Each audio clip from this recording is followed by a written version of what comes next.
আজকের বড় প্রশ্ন, মাঠে কবে ফিরছেন মহেন্দ্র সিং ধোনি? আইপিএলের মৌসুম অর্ধেক পেরিয়ে গেল, এখনও একবারও মাঠে দেখা যায়নি এই কিংবদন্তিকে। শুরুতেই জানা গিয়েছিল পায়ের পেশির চোটে অন্তত 2 সপ্তাহের জন্য বাইরে থাকবেন ধোনি, কিন্তু সময় গড়িয়েছে মার্চ থেকে মে, তবুও নেই ফেরার নিশ্চয়তা। চেন্নাই সুপার কিংসের ব্যাটিং কোচ মাইক হেসন জানিয়েছেন, ধোনির মূল সমস্যা এখন দৌড়ানো। ব্যাটিং বা উইকেট কিপিং তিনি করতে পারলেও ম্যাচের গুরুত্বপূর্ণ সময়ে দ্রুত রান নেওয়ার সক্ষমতা পুরোপুরি ফিরে আসেনি। আরেকটি চমকপ্রদ তথ্য, ধোনি নাকি ইচ্ছা করে এখনও মাঠে আসছেন না, কারণ তিনি মনে করেন তার উপস্থিতি দলের ওপর বাড়তি চাপ তৈরি করতে পারে।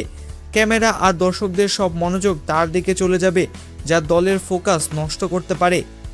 অন্যদিকে নেটে কিন্তু পুরো ফর্মে আছেন ধোনি। সম্প্রতি দীর্ঘ এক নেট সেশনে বলারদের ওপর ঝড় তুলেছেন তিনি, এমনকি গ্যালারি থেকে বল কুড়িয়ে আনতেও হিমশিম খেতে হয়েছে কর্মীদের। তাহলে প্রশ্ন থেকেই যায়, এবারে আইপিএলে আদৌ কি মাঠে নামবেন ধোনি? বিশেষজ্ঞদের মতে চেন্নাই খুব সতর্ক। 44 বছর বয়সী তারকাকে ঝুঁকিতে ফেলতে চাইছে না দল।